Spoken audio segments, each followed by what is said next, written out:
Assalamualaikum warahmatullahi wabarakatuh.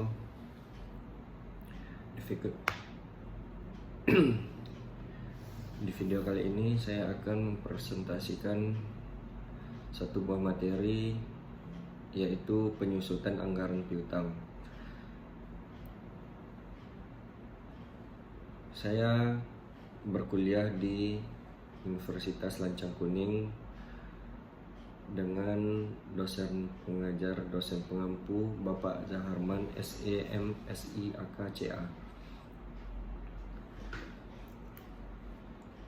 Baiklah, kita masuk di slide pembelajaran, yaitu dalam pengertian anggaran piutang. Anggaran piutang adalah anggaran yang merencanakan secara terinci mengenai jumlah piutang serta perubahannya dari waktu ke waktu. Sebagai dasar penyusutan anggaran kas, karena penerimaan piutang merupakan salah satu sumber penerimaan kas. Selanjutnya, apa sih tujuan umumnya? Tujuan umumnya yaitu mampu menyusun anggaran piutang. Sedangkan tujuan khususnya yaitu memahami tentang jenis dan manfaat anggaran piutang, memahami tentang faktor yang mempengaruhi anggaran piutang, dan menyusun anggaran piutang. Nah, selanjutnya manfaat dan resiko penjualan kredit. Yang pertama, piutang muncul karena adanya penjualan secara kredit. Yang kedua, pemberian piutang dapat memperluas penganggaran. Yang kedua, pemberian piutang dapat memperluas pelanggan. Yang ketiga, perlu adanya penyisihan piutang tidak tertagih. Nah, selanjutnya, apa sih faktor-faktor penting dalam penyusutan anggaran piutang? Antara lainnya yaitu anggaran penjualan makin besar jumlah penjualan kredit, maka makin besar pula jumlah piutang. Yang kedua, persaingan mempertahankan tingkat penjualan dengan penjualan kredit untuk menarik konsumen. Semakin tinggi persaingan, semakin tinggi pula penjualan secara kredit.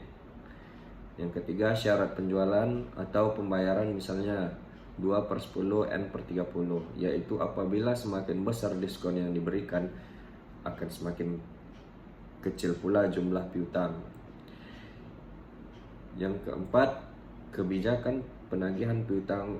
Intensitas aktivitas penagihan mempengaruhi jumlah dan kecepatan pengumpulan piutang, sehingga biaya pengumpulan piutang semakin besar dan sebaliknya. Nah, selanjutnya penilaian konsumen. Ada berbagai macam penilaian konsumen, yaitu karakter. Di sini kita memiliki tabiat, kejujuran, niat baik pada calon konsumen. Capacity, kemampuan membayar calon debitor. Yang lainnya kapital, posisi keuangan calon debitor. Dan terakhir, condition, keadaan politik, ekonomi, sosial, budaya, pertahanan, dan keamanan nasional. Nah, selanjutnya format anggaran piutang. Model inilah bentukan format anggaran piutang. Rencana penjualan perusahaan cap asli tahun 2014 sebagai berikut. Lanjut. Susunan skedul penerimaan piutang, anggaran piutang, dan skedul penerimaan kas dari penjualan.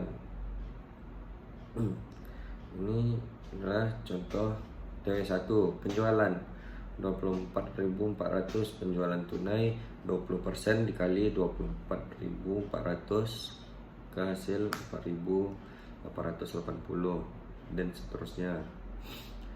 Penjualan kredit 80%, penerimaan piutang pada TW1 50% dikali 19.520, diskon 2% dikali hasil pada TW1. Pada TW2 20% dikali 19.520.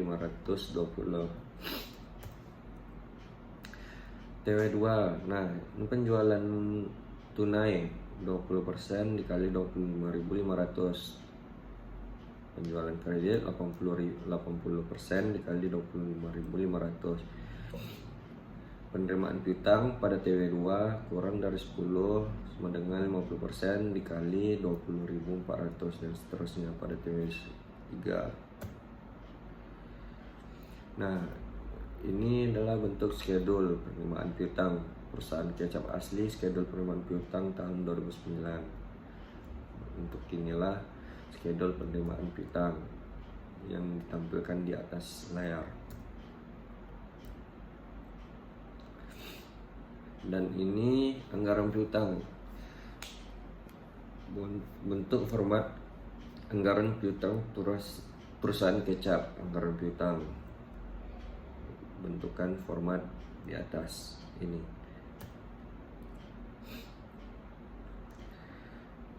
Nah, ini pula schedule penerimaan kas, bentukan format yang telah kita isi pada sebelumnya. Keterangannya penjualan tunai, penerimaan piutang, maka apalah jumlah penerimaan kas TW1, TW2, TW3, TW4 sampai TW5 tahun 2010. Nah, mungkin video singkat tentang pelajaran kita hari ini. Lebih dan kurangnya saya mohon maaf. Assalamualaikum warahmatullahi wabarakatuh.